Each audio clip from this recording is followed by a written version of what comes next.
Jadi bacaan kita malam hari ini kitab Syarah Al-Hikam yang pakai PDF nomornya 108, yang pakai kitab nomornya 58 ya. Bismillahirrahmanirrahim. Alhamdulillahi rabbil alamin, wa bihi nasta'inu ala umuri dunya waddin, wassalatu wassalamu ala asyrafil anbiya'i wal mursalin, sayyidina wa habibina wa syafi'ina wa maulana Muhammadin wa ala alihi wa ashabihi ajma'in, amma ba'du. Rabbi shrah li sadri wa yassir li amri wahlul 'uqdatam min lisani yafqahu qawli.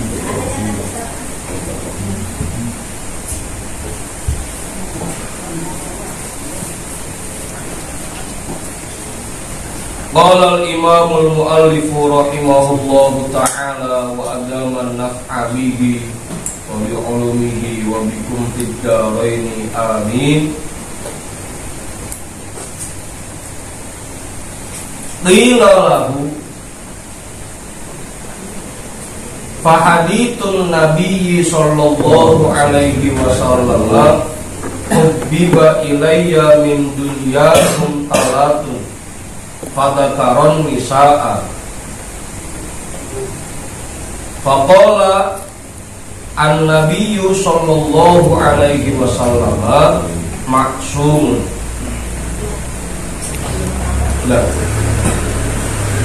Qila lahu, ada yang berkata kepadanya, kepada Imam Sahal bin Rasulullah, fahadithun Nabi sallallahu alaihi wasallam genengan. Ternyata hadis Nabi sallallahu alaihi wasallam yang berbunyi hubbiba ilayya min dunyakum talatun, dibuat cinta kepadaku dari dunia kalian 3 hal.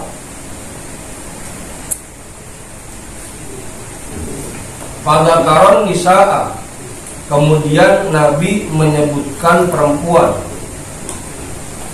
Ada 3 hal yang disukai Rasul. Yang pertama wangi-wangian, yang kedua perempuan, yang ketiga sholat, gitu ya. At-tibu wan nisa'u wa ju'ilat qurratu aini fis shalah.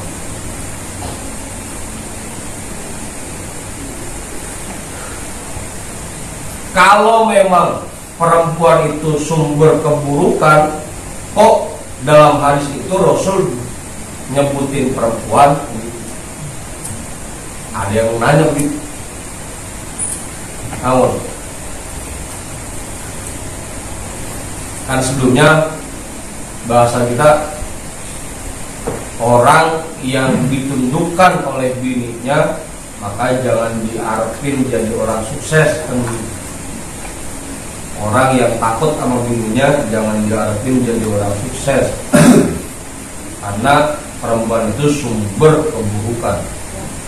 Di mana aja adanya dia selalu membawa keburukan. Faqala, maka beliau berkata, an-nabiyyu sallallahu alaihi wasallam maksum. Ingat, Nabi sallallahu alaihi wasallam beliau maksum, jangan disamain kayak kita.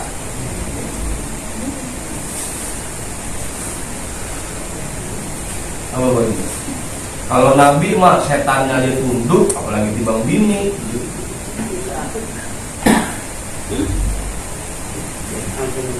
Lah kita jangankan setan, sama bini aja kalah, kan gitu. Apa sih? Kayak ada yang protes, gini kan Nabi nyebutin hadis itu. Hubbiba ilayya min dunyakum talatun, ada perempuan di sini. Itu bedanya. Kalau Nabi maksum, memang dilindungi oleh Allah, terjaga. Kalau kita jangankan sama bini, jangan sama setan, sama bini aja kita masih kalah.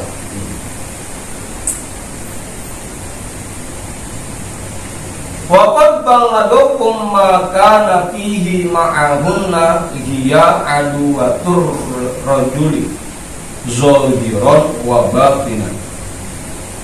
Dan telah sampai kepada kalian tentang sifat-sifat yang ada pada diri perempuan, bahwasanya perempuan itu musuh laki-laki baik secara zahir maupun batin.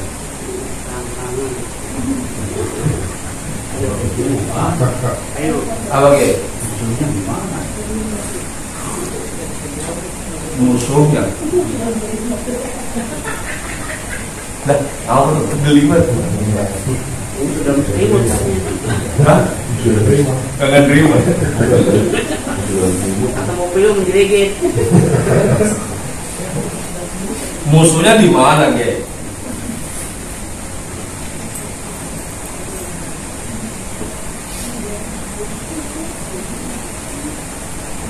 Nah, perlu didatain. Yang pertama,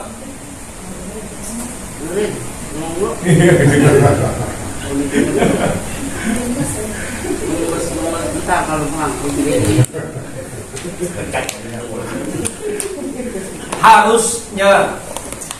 harusnya hati kita ini kita fokuskan hanya untuk Allah. Ngapain aja kita ingat sama Allah, gitu ya. Gara-gara kita punya bini, ujung-ujungnya ngapain aja kita ingat sama bini.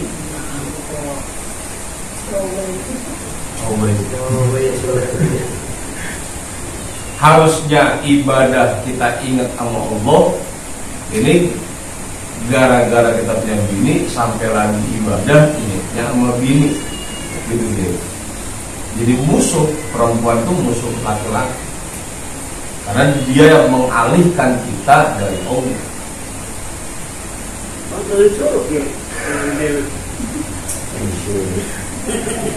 Jadi begitu deh. Sama kayak cerita Nabi Ibrahim. Cerita Nabi Ibrahim kan begitu. Waktu Nabi Ibrahim belum punya anak, dia ngaku bahwa hatinya hanya cinta kepada Allah, tidak akan cinta kepada hal lain selain Allah. Uji dan dengan dikasih anak, sampai disuruh, kalau memang kamu hanya cinta kepada aku, coba itu anakmu sembelih. Apa? Diuji. Kita juga mau bini begitu. Berani nggak kita tetap berangkat ke majelis ketika bini di rumah mandi? Berani?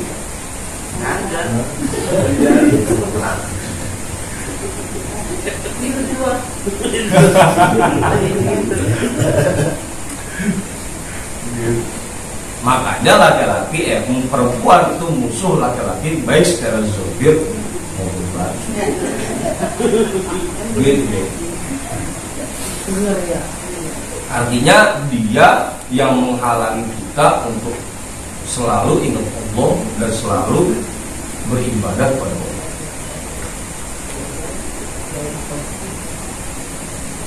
Begitu deh artinya. Bukan berarti berantem mulu tiap hari, bukan. Ya kadang-kadang emang ada tempurnya juga sih. Tempur di kasur. Itu maksudnya perempuan itu musuhnya laki-laki, ke situ arahnya. Karena biasanya orang yang menikah mulai beralih, yang tadinya hatinya bisa selalu ingat Allah, gara-gara punya bini ngapain aja jadinya ingat sama bini. Nah kayak Bagis berangkat kemarin malam-malam, hatinya tetap ingat rumah, bininya lagi kelentang waktu tempurem, pakai tanah maka agak kan gitu. Pikiran bini apa Bagis?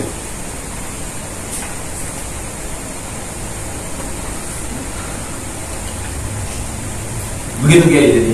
Kenapa perempuan itu jadi musuh buat laki-laki? In azharat lahul mahabbatu ahlakatu. Jika terlihat rasa cinta pada dirinya kepada perempuan ahlakatu, maka rasa cinta itu akan membuat dia celaka. Wa in admaratha lahu agwat. Jika dia sembunyikan rasa cinta itu, dia akan dibuat lalai.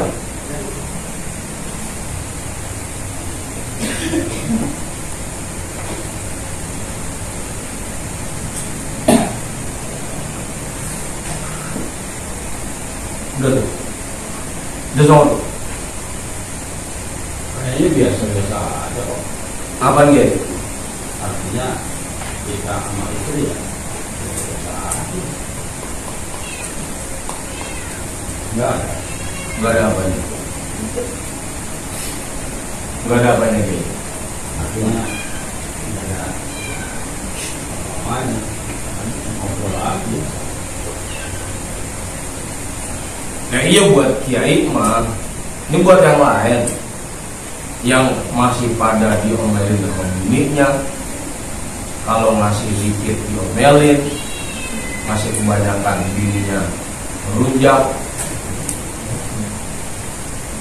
Nah jangan nyontohinnya jangan pakai kiai, nyontohinnya kayak Bang Imam yang masih mau diketekin sama bininya.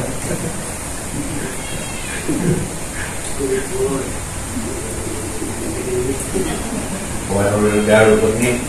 Apaan udah putih?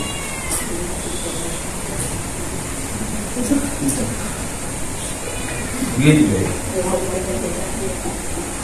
Kan perempuan begitu serba salah. Kita nyatakan rasa cinta kita harus siap capek. Kita umpetin aja kita tersiksa kan. Awas perempuan begitu. Kalau kita yang nembak duluan, habis kita diatur-atur. Kemarin Albert yang minta pengen jadi pacar saya. Sekarang udah mau aturan saya, ikut aturan saya. Kalau kita pendem aja, cuma salah.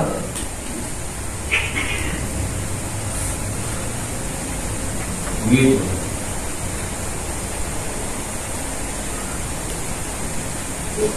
Itulah wanita.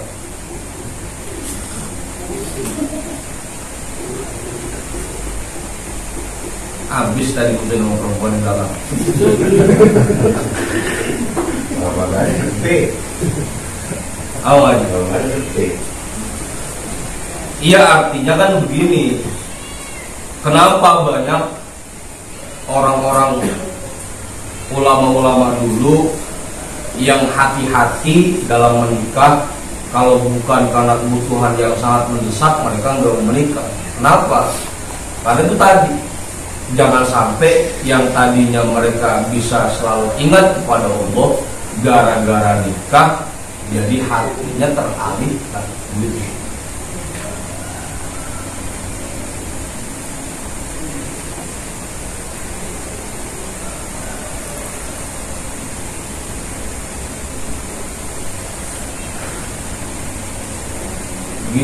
Ya itu yang ditakutkan.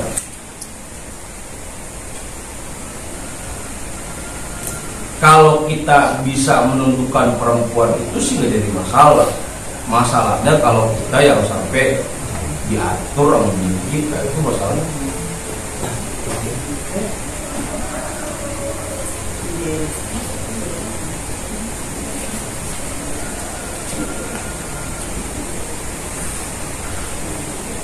Udah tuh. Ini jangan sampai jadi kayak cerita kiai gagal masuk surga gara-gara punya bini atuh. Tahu begitu? Ditanya malaikat, kiai bininya berapa? Cuma satu malaikat. Emang alasannya apa? Saya takut sama bini saya kalau dikalahin. Berarti takutnya pada mau dong, mau gini itu sono neraka.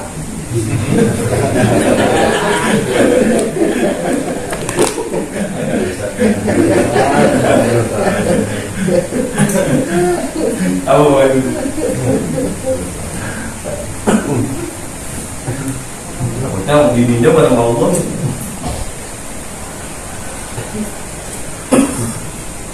Ceritain dulu cerita kiai.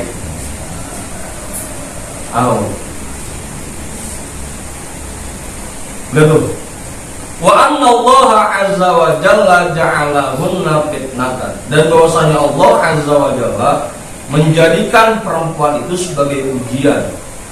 Fa na'udzu billahi min fitanihinna, maka kita berlindung pada Allah dari ujian-ujian perempuan.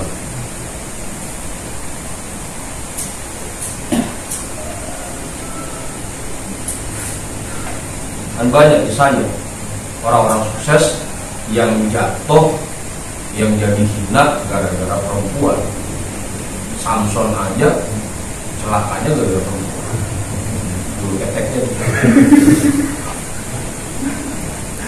Abu kenal Boyong Samson?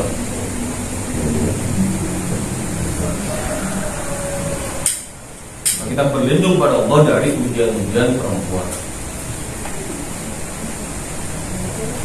Syukur-syukur kalau bisa diajak ibadah bareng-bareng, diajak ngaji bareng-bareng, alhamdulillah cak. Ini kadang-kadang yang namanya istri malah jadi penghalang terbesar kita beribadah.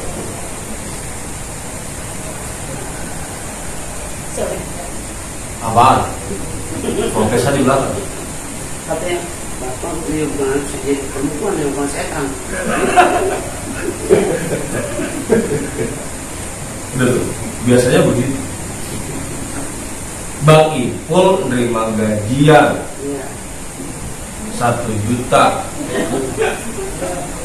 punya niatan nah separohnya buat sedekah lah yang ngalangin bininya, lah punya pikiran lah bang, kita mau bayar kebutuhan, bayar sedekah.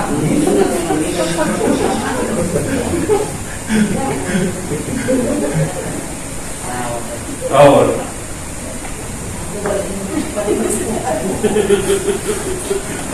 Contoh itu mah contoh.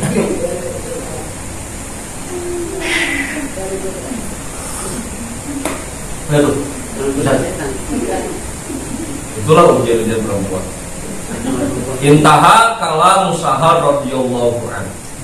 Wa qala Hudzaifah al-Marqushi radhiyallahu ta'ala anhu. Nah, lebih parah lagi.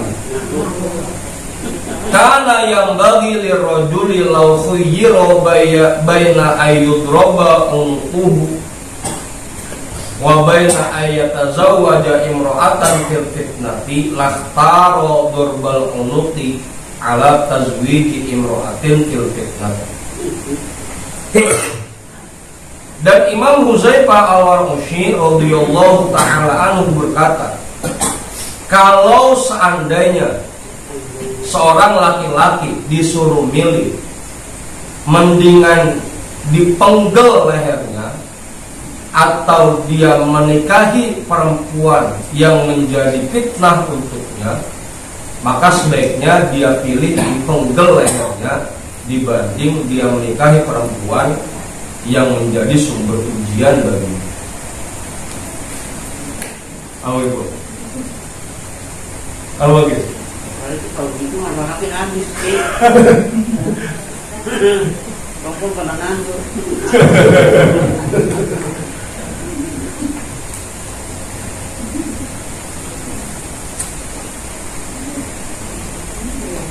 Udah tuh.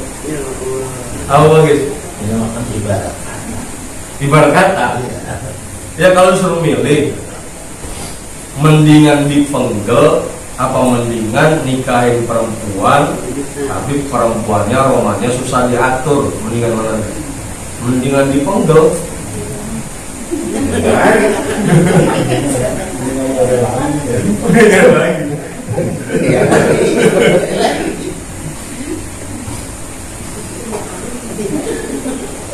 dia kawin ngapain?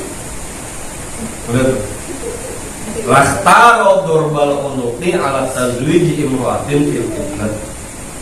Lebih baik dia memilih dipenggal lehernya dibanding menikahi perempuan yang berada di dalam fitnah, yang menjadi sumber fitnah. Ntar ada penjelasannya.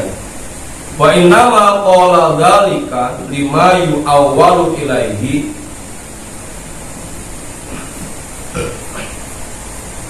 amron mutazawwiji min iktisabil haram wa irtikabil atani fi zamanil fitnah. Sesungguhnya beliau mengatakan demikian berdasarkan apa yang ditakwil dari masalah pernikahan yang di dalamnya ada perbuatan-perbuatan haram, yang pernikahan itu menyebabkan dia melakukan perbuatan-perbuatan haram, wartikabil atami, dan membuat dia mengerjakan perbuatan dosa di zamanul fitnati, pada zaman yang penuh fitnah. Apa? Kenapa sampai Imam Hudzaifah al-Marqushi mengatakan mendingan dipenggal leher kita dibanding menikahi perempuan di zaman yang penuh fitnah ini? Karena enggak sedikit gara-gara nikah seseorang jadi berani mengerjakan perbuatan yang haram dan jadi berani melakukan perbuatan dosa. Dia kagak nyopet di rumah nggak ada duit buat belanja.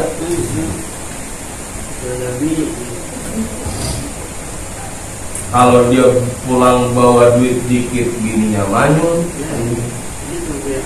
Ujung-ujungnya dia berani korupsi, dia berani ngambil harta orang lain, dia berani zolim orang lain gara-gara untuk memenuhi kebutuhan rumah tangga. Kalau kondisinya seperti itu, maka menurut Imam Hudzaifah mendingan dipenggal leher dibanding gara-gara nikah kita jadi berani mengerjakan perbuatan yang haram.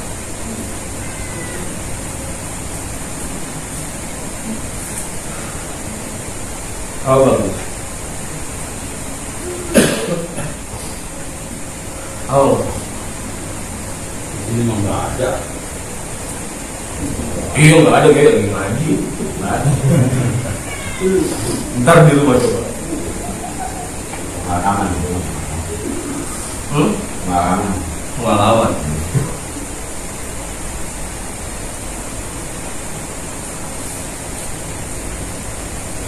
Iya, misalkan mungkin memang bukan perbuatan yang haram, tapi kan harusnya misalkan kayak Bang Imam,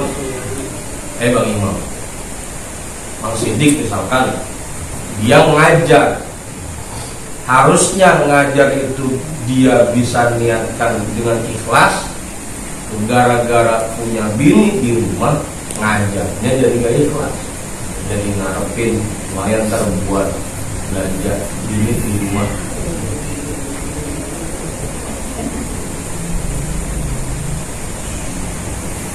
Harusnya satiri khutbahnya ikhlas, gara-gara punya bini jadi khutbahnya dilihatin lumayan terbuat ikhlas.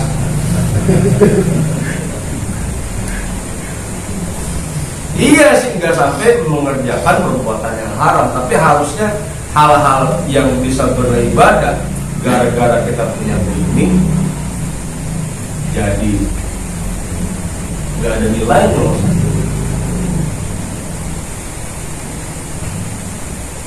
Ya kali kalau kayak orang-orang pengen kehidupan rumah tangganya enak sampai dia bela-belain ngambil harta orang, dia bela-belain korupsi, biar kebutuhan bini amanan terpenuhi. Itu mah kalau kayak kita mah jauh dah. Kalau sampai pengajaran haram mah jauh. Tapi tadi itu minimal.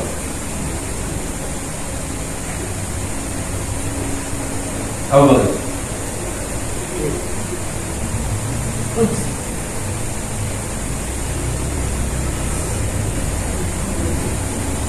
Jelas, gimana baik?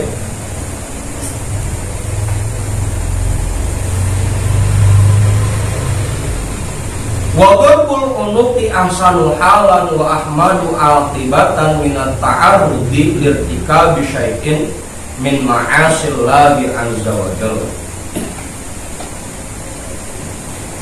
Dan dipenggelnya leher itu merupakan kondisi yang lebih baik dan lebih terpuji akibatnya dibanding dia terjerumus untuk melakukan sesuatu yang termasuk ke dalam perbuatan maksiat pada Allah Azza wa Jalla. Kalau gara-gara nikah, gara-gara punya bini, ujung-ujungnya jadi berani ngerjain yang haram, mendingan dipenggal.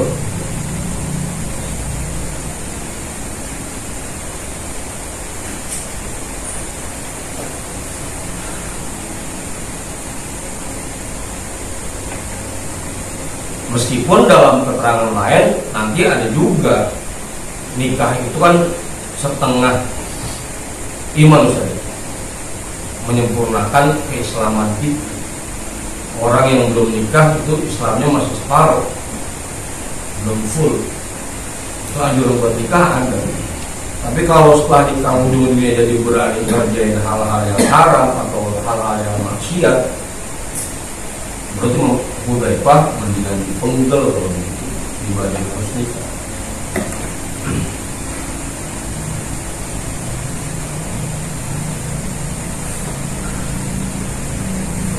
Betul.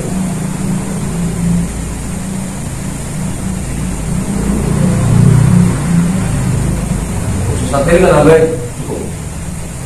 Mau jawaban nggak deh? Masih dik, jangan diwajah lah. Karena jam pulus kan. Maju dik kali. Fa'in qara fa syai'an min dalikal muridu fa huwa da'un udhulun fi haqqi. Fa'in qara fal muridu, apabila seorang murid mendalami syai'an min dalika, sedikit saja dari hal itu, fa huwa da'un udhulun, maka dia akan mendapati bahwa hal itu merupakan penyakit yang amat kronis fi haqqihi, pada pribadinya.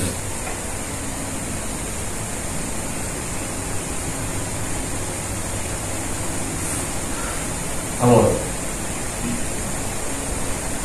kayak Oman tadi lagi belum nikah, ngajinya nggak pernah absen, nggak boleh ketinggalan.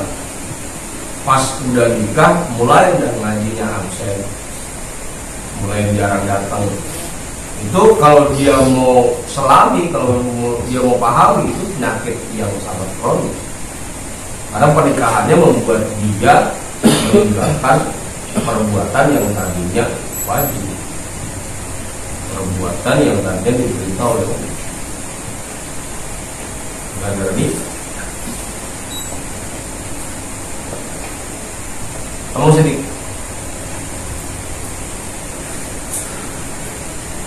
Lagi belum nikahnya tiap malam bisa wirid. Pas sudah nikah lupa mulu om wirid. Itu namanya pernikahannya daun udhul, penyakit yang kronis.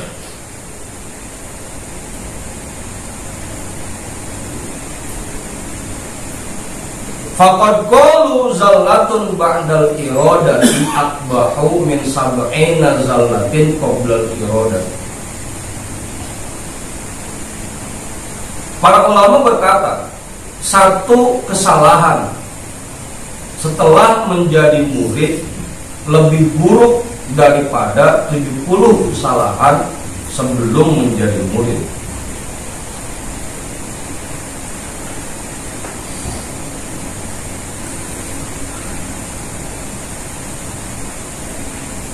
Apa Ustaz?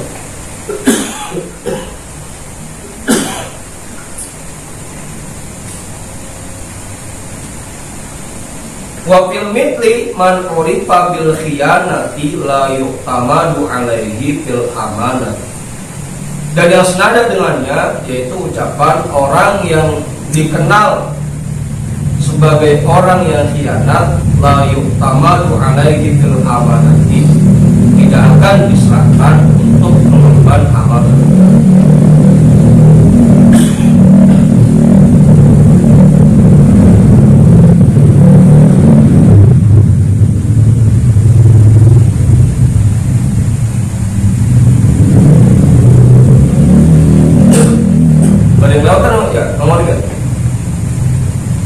Apa? Mau? Ada yang lewat kan? Mau coba? Ada yang lewat gitu? Gak ada kan ya? Udah paham tuh? Nanti udah paham.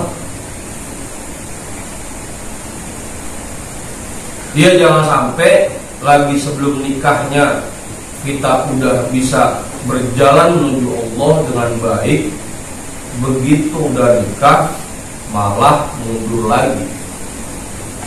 Maksudnya zalatun ba'dal irodati akbaru min sab'in nazalatin ba'dal irodati.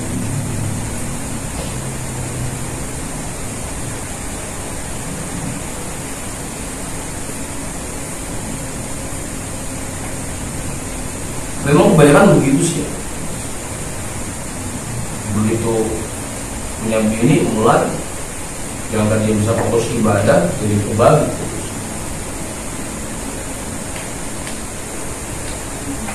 Dua-duanya ibadah. Apa yang mau? Dua-duanya ibadah. Ya boleh, boleh. Kalau kayak Nabi yang ngomong gitu boleh. Yang emang udah kagak ngaruh sama bininya boleh. Kalau kita kan masih susah begitu. Bikin pernikahan kita ibadah itu buat kita masih susah maju.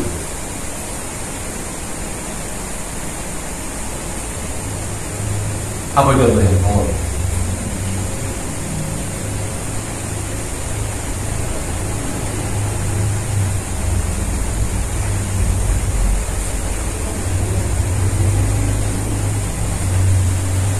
Apa? Bisa contohnya? Harus banyak ya.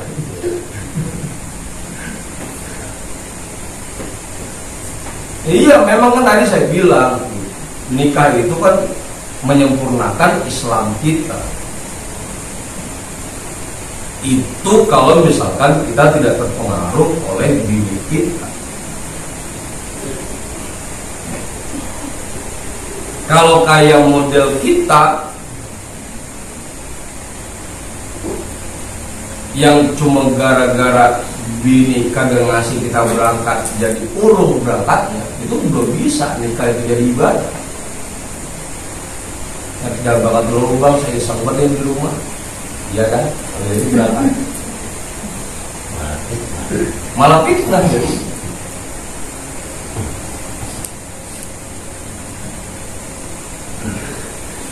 Begitu makanya. Buat kita belum bisa.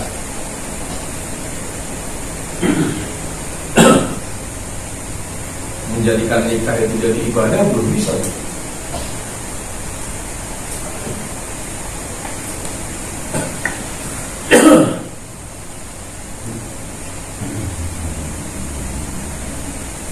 Apa? Dia namanya dia belum. Emang lagi banyak ya.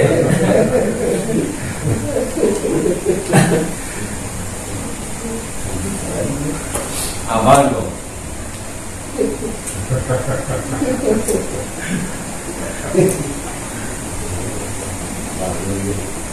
Hah?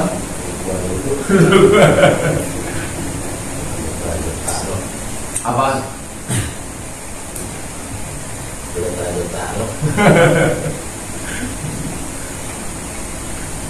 Ya itu masalahnya. Mana udah lama lagi ya. Kalau belum paling bisa ancang-ancang dulu. Kemarin bahasanya begini nih, jangan sampai nikah di golong. Kita yang udah lama nikah.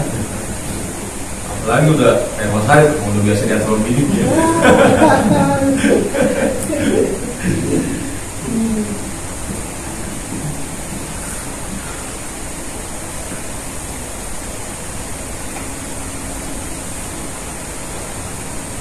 Jadi begitu lagi ya. Memang nikah itu ibadah buat orang-orang tertentu. Nah, buat orang model kayak kita yang dimanyunin bini dikit hati kita terpengaruh, sholat masih kepikiran, itu belum bisa.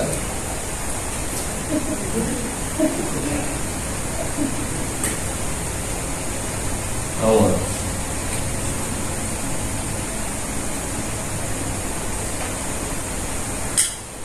Wa qala ba'dul anbiya'i fi munajatihi li rabbih law aqauta an fulan dunubahu ba'da azimi nikmatika fa awha Allahu ilaihi laisa dzambu fil qurbi kal dzambi fil bu'di. Ada sebagian para nabi yang berkata di dalam munajatnya kepada Tuhannya, ya Allah, kenapa Engkau tidak memaafkan kesalahan si fulan ba'da azimi nikmatika, setelah begitu besarnya nikmat yang kamu berikan kepadanya. Fa'auhallahu ilaihi, maka Allah mewahyukan kepada Nabi itu, laisal dzambu fil qurbi kal dzambi fil bu'd. Dosa yang dikerjakan ketika sudah dekat tentunya berbeda dengan dosa yang dikerjakan pada saat masih jauh.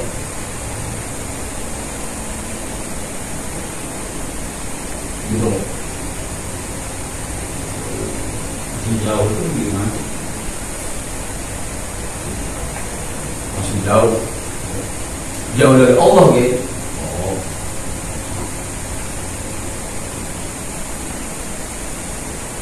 Kita udah rajin ibadah, udah istiqomah, wirid, zikir, udah dekat kepada Allah. Tiba-tiba nikah, gara-gara nikah, kemudian wirid yang kita biasa baca kita tinggal, ibadah yang biasa kita kerjain kita tinggal. Itu namanya dosa yang dikerjakan ketika sudah dekat. Kalau yang emang sebelumnya belum pernah deket sih nggak jadi masalah. Beda hukuman. Begitu. Kenapa sampai nikah itu jadi racun buat dia, jadi penyakit yang kronis? Karena tadinya dia udah dekat sama Allah, pas sudah dekat malah ngerjain dosa.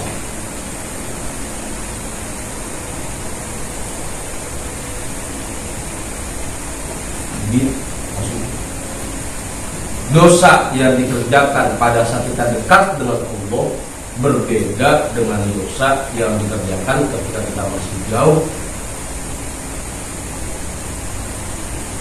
Mang Sidik nggak kenal sama kiai, tiba-tiba kiai lewat biasa aja, itu kagak terlalu parah. Tapi padahal Mang Sidik udah kenal bahwa ini Kiai Fahri. Pas Kiai Fahri lewat, kagak negur aja, cium tangan kagak. Itu songongnya lebih. Tahu nggak? Orang yang udah kenal Allah kemudian bikin dosa, itu dosanya lebih gede dibanding orang yang bikin dosa ketika dia belum kenal sama Allah.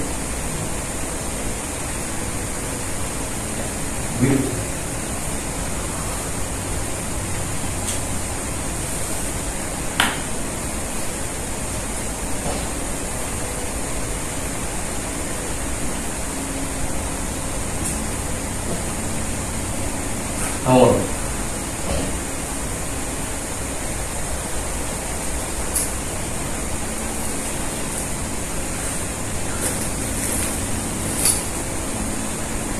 Udah 12 ya? Laisa dzambu fil qurbi kal dzambi fil qurbi. Atau bahasa gampangnya, dosa yang dikerjain sama orang tukang ngaji lebih gede dibanding dosa yang dikerjain sama orang yang bukan tukang ngaji. Itu kaitannya dengan nikah. Kalau sampai gara-gara dia nikah kemudian malah ninggalin ibadah yang tadinya sudah dia rutinkan, itu lebih gede efeknya, lebih gede dosa. Ini jangan sampai pernikahan itu malah menghalangi kita untuk ibadah.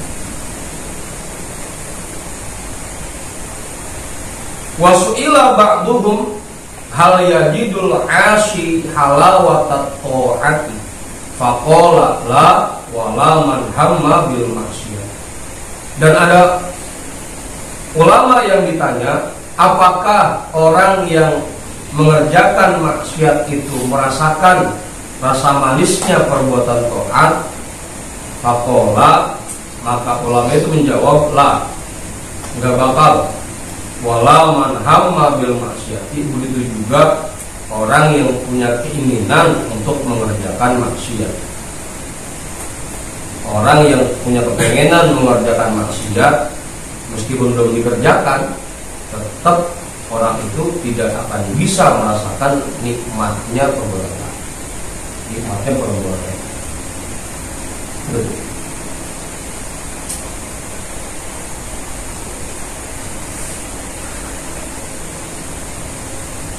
Nah, habis itu bahasa perempuan.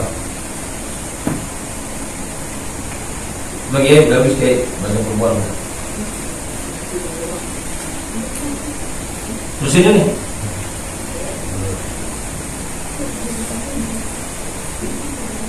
Wa min azimi su'i adabil muridi an yamila ila ahli dunya wa an yataqarraba minhu aw an yusahibahu. Dan termasuk sul adab yang besar bagi seorang murid,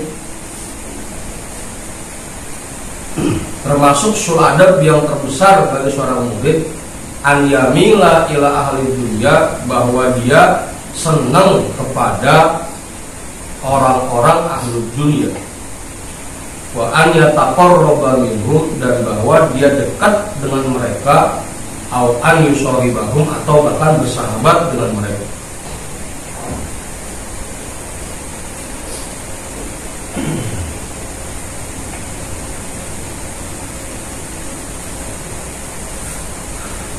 Ahlu dunia artinya orang yang suka main apa aja.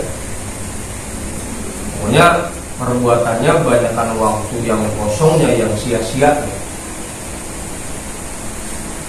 Termasuk sul adab seorang murid kepada Allah dan kepada gurunya, yaitu bahwa dia sering bergaul sama orang-orang yang suka main-main aja.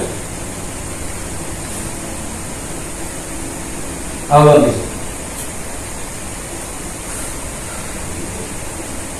Apa nih? Begitu apanya? Ya, kadang-kadang saya gini, kalau malam misalkan nongkrong di pos roda misalnya, itu kan ada permainan tempat itu, temenin gitu. Ya terus? Bersuara juga itu. Lah kan ujung-ujungnya begitu. Harusnya waktu 1 jam 2 jam itu bisa kita pakai buat zikir, jadi pakai nemenin dia pada kan. Sul adab. Halo. Halo Imam. Tiga buat roda kan biasanya. Bisa. Nah iya, itu makanya dibilangin itu termasuk sul adab yang terbesar. Kalau kita senang ngumpul sama orang-orang yang tukang main, harusnya waktu kita pakai buat zikir, buat baca wiridan kita, ini malah kita habisin buat main. Ngkung dah, misalkan dia mau berangkat ngaji, tiba-tiba ada tamu datang, dia tinggal kagak enak, dia ngobrol doang kan. Padahal ngobrol ngalor doang kan, ngomongin capres, caleg segala macam.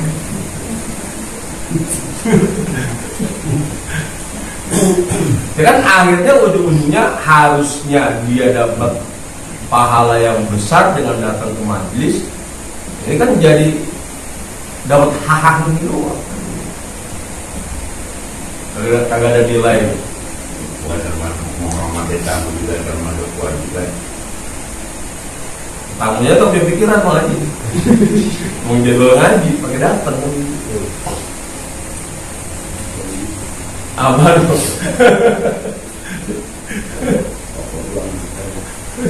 Iya kan, rokok mah habis, pahala kagak dapat, kopi mah kita nyakin, makan mah kita mikirin.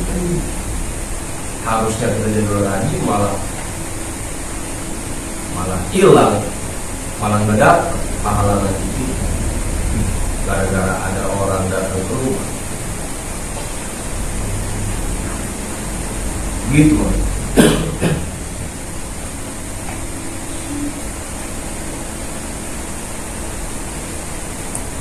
Padahal kalau dipikir-pikir ya duduknya sama, ngaji 1 jam, nemenin teman kita main 1 jam 2 jam, kan sama.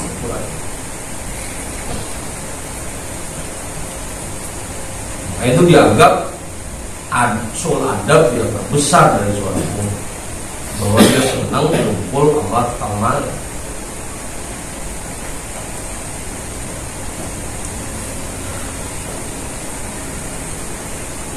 Apa? Oh. Makanya kita tes kemarin malam Senin. Yang tahu nih pas jadwal ziarah tetap pada datang apa kagak? Dari bakar takar di rumah apa tetap datang ziarah? Alhamdulillah, Mahyudin lulus, Maruf lulus, lolos. Pengen tahu jadwal ziarah kalah enggak sama acara ngumpul-ngumpul.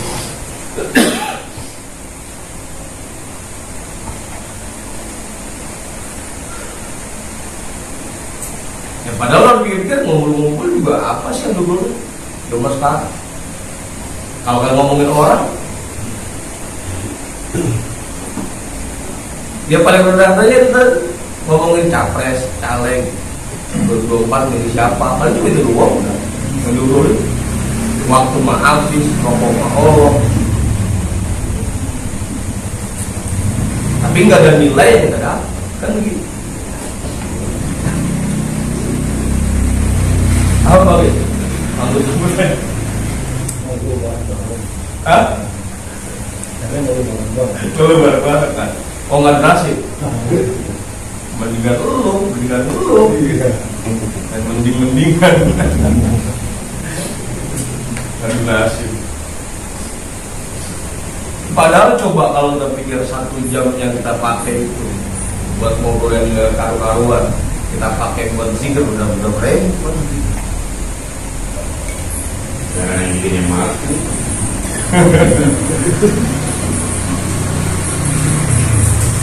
Udah, itu makanya dianggap kalau kita senang ngumpul sama orang yang suka main, dianggapnya soal adab yang terbesar. Karena dia banyak waktu kita yang terbuang sia-sia.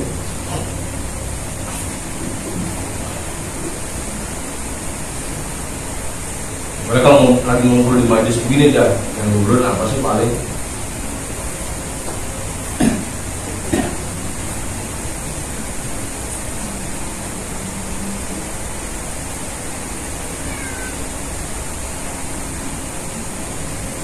Emang yang cakep tetap ada waktu-waktunya.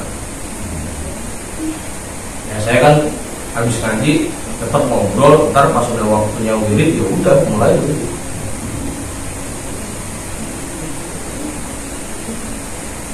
Teman waktunya dia cakep. Udah. Tapi itu pun masih dianggap banyak kok kita yang berbuang sia-sia gitu karena kebanyakan ngomong.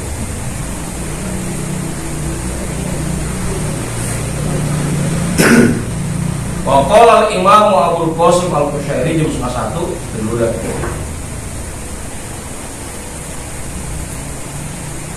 Betul ya. Kita hadiahkan pahala ta'lim kita pada malam hari ini untuk semua orang tua kita dan semua guru-guru kita. Ala hadiniyah al-Fatihah. Bismillahirrahmanirrahim. Alhamdulillahirabbil alamin arrahmanir rahim maliki yaumiddin iyyaka na'budu wa iyyaka nasta'in ihdinas siratal mustaqim shiratal ladzina an'amta 'alaihim ghairil maghdubi 'alaihim waladdallin. Wallahu a'lam bishawab. Alhamdulillah.